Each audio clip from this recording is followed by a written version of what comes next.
refused to stop playing because I knew that they would ticket me. I knew it was going to happen. I had planned for it for months because I wanted to have my say in court. And so I got my say in court and I ultimately won.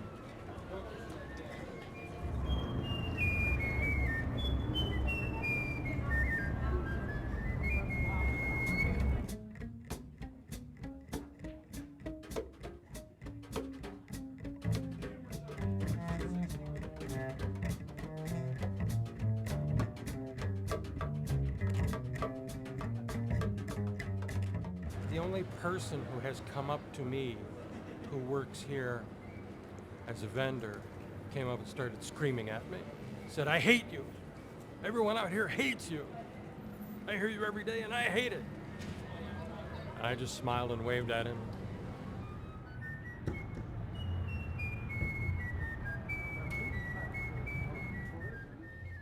This fruit stand has been here since 1980, and I signed on in about 1986, so I've been here 18 years.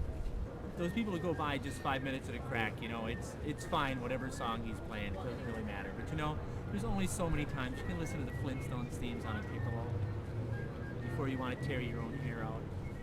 That's kind of where I come from, because you know, there's dozens of people, and there's people in these offices and in these buildings, and they all hear him. They're all sick of it. It's just been too much of the same thing. He's very consistent, every day, 3 hours, same songs, same time of day. I'm sorry, I just can't take it anymore. I'm burning out part of my ear range. Yes, very annoying. Well, the piccolo is a loud instrument, and it registers on the very upper frequencies, and it's quite piercing, I think. You can hear him really a couple blocks up State Street, or as far away as the Historical Society, or beyond to the Union. I'd rather choose to listen to music than have it foisted upon me.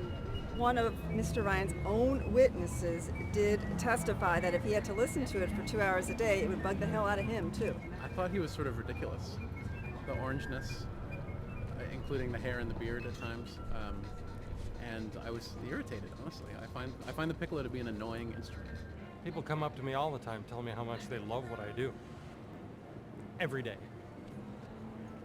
Once in a while I get some negative responses, but you know, very, very few by comparison. There's a lot of unique people on State Street, but I think he had kind of this whole kind of character. He seemed like he was playing, being all orange, with the big beard, and you know, playing the piccolo. Yeah, I guess there aren't that many other places that have a piccolo player, but unique doesn't necessarily mean good.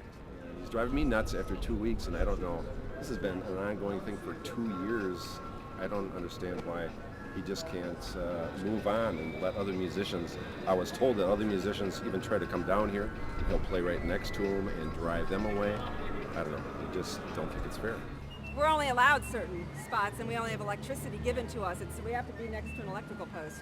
And I cannot move over the course of the season. If he decides that he wants to play right here in my face, I can't move. The city will not let me. I know the two vendors that are very upset with it, because you know, you're just trying to do your job, and you've got this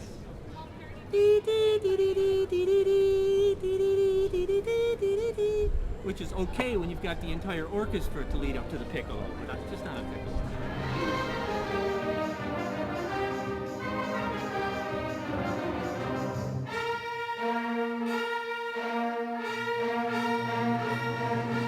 I take 1 hour each semester. I sign up for the course that is university band, and I have a jazz group that plays with some regularity in local bars. Well, piccolo is actually the fourth instrument I learned. I started out on clarinet in 5th grade, and I took up the piccolo actually about 10 years after high school. Most of the education that I applied to playing piccolo was from taking saxophone lessons. I did take some flute, but not much. More saxophone than anything else. I sleep in a truck that I bought used from U-Haul. The main thing that I really like about it is that it's my place, free and clear, and I'm independent. I don't have a landlord to answer to. I don't have a mortgage. Well, when I wake up, which is usually fairly late in the morning, it takes me a while to get going, and I try and get out to Library Mall by around noon. And and ordinarily play roughly noon to 2:30. And after that, I usually go to the library and do my email and web browsing, and then head to the Crystal Corner Bar at 4:30 to watch Jeopardy. I've always enjoyed wearing colorful, flashy clothes, and I just happened to get some orange clothes and kept wearing them, and people just kind of latched onto that. I got to where I tell people that if you wear orange clothing enough, then your friends won't let you wear anything else. My understanding was that at least 2 people dressed as me for Halloween this year, and I think this is the 3rd year in a row that at least one person has done that. And I love it. It's great that people think enough of me to imitate me. I mean, even if they're making fun of me, you know, that's good that they're noticing me. When I got out of school with my computer science degree, I found that there were a lot of other people who'd done the same thing at about the same time. And around here, there are a lot of openings for computer programmers, last I checked anyway, but virtually nothing entry level. The job that I did get, it was kind of frustrating. It didn't work out, lasted only 10 months. And after that, I took some classes at MATC in computer programming, thinking that I would become more employable, but as time wore on, it just became apparent that wasn't for me.